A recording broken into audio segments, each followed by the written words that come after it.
هنتكلم النهارده بقى عن موضوع ناس كتير سألتني عليه ونفسها تعرف تفاصيله وعايزه تعرف ايه مميزاته وايه عيوبه. ايه هي بدائل زراعه الشعر الطبيعي؟ بدائل زراعه الشعر الطبيعي، انا دلوقتي خلاص راجل مش قادر اعمل عمليه، سواء لظروف صحيه او لضعف في المنطقه المنحه او للتخوف من العمليه او وات ايفر ايه مشكلتك مع لمس زراعه الشعر، فانت عايز تلجأ لبديل يعوضك او يديك اللوك بتاع الشعر من غير ما تعمل عمليه زراعه شعر طبيعي بالقطن. في اشهر 3 حاجات معانا، هو البايو فايبر او زراعه الشعر الصناعي زي ما بيسموها، الشبكيه الفرنسيه او اليونتس. في عندنا حاجه اسمها السكالب مايكرو بيجمنتيشن اللي هي الاس ام بي. ال3 حاجات دول بقى ليهم طبعا مميزات ما نقدرش ننكرها، بس في نفس الوقت ليهم للاسف برضو بعض العيوب اللي ما نقدرش نتغاضى عنها. نعرف مع بعض بقى ان شاء الله الفتره الجايه ميزه كل طريقه من الطرق دي، وفي نفس الوقت برضو الاضرار اللي ممكن تعود عليك للاسف لو لجأت للطريقه دي كبديل لزراعة الشعر الطبيعي بالاقتطاع. نتكلم بعد البايو فايبر او الشعر الصناعي. طبعا ناس كتيرة بتسأل عليه وناس كتيرة نفسها تعرف هو ايه وايه مشاكله وايه اضراره. هو مع الاسف يعتبر اسوأ واشنع بديل لزراعة الشعر الطبيعي بالاقتطاع. فكرة الشعر الصناعي قايمة على ايه؟ ان هو مادة او نسيج يشبه الخيوط الجراحية في تكوينه وملمسه.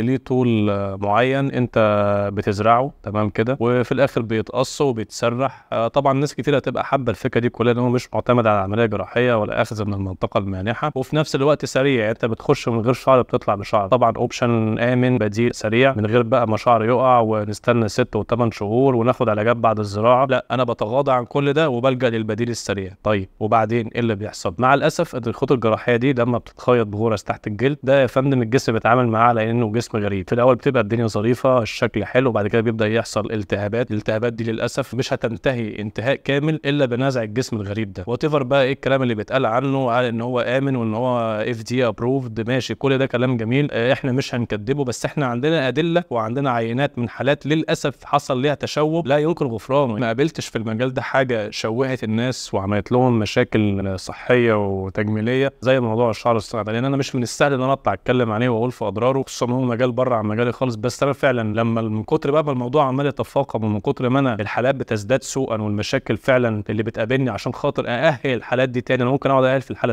سنه كامله انا بعالجه من حاجه هو عملها عشان اقدر ازرعه شعر طبيعي. ومع الاسف برضه احيانا العلاج ما بيجيبش نتيجه، واحيانا بيأثر على نتيجه زراعه الشعر الطبيعي عشان كم الضرر اللي حصل للبني ادم في فروه راسه. ده بصراحه انا ما شفتش زيه، يعني ما شفتش حاجه بتعمل كده زي البايو فايبر. مع بدايه الالتهابات بقى، طبعا هو خلاص انت بتحاول، الجسم الاول بيتفاعل معاه، بيحصل التهاب حاد في الاول، انت بتتعامل معاه طبعا، بتبدا تاخد علاجات برضه مع الاسف حتى لو هي مسكنات وقتيه، لا مع الوقت طبعا خلاص هيتحول التهاب مزمن، تبدا فروه الراس تطلع صديد لان هي مش عارفه تطرد الجسم الغريب، وانت طبعا مش عايز تتخلى عنه. حاجه انت مخليها شكلك احسن، دافع فيها تكلفه ماديه مش قليله، فطبعا مش عايز تتخلى عنها، فانت مش هتشيله. مع الوقت هيحصل تليف في فروه الراس، الالتهاب المزمن ده هيخليك تفقد الاحساس بفروه الراس بتاعتك، يبدا يحصل تليف لفروه الراس، يبدا يحصل فقد في الاحساس، يبدا يحصل خلاص تغيير كامل للهيئه والشكل، بدل ما هو يعني جلد طبيعي لا جلد للاسف مشوه ملتهب ما بين حفر وما بين ندبات وما بين صديد، يعني منظر فعلا. مع الاسف هعرض لكم فيديوهات من اخر كام حاله جولي في العياده، طبعا في حالات كتيره بس دول للاسف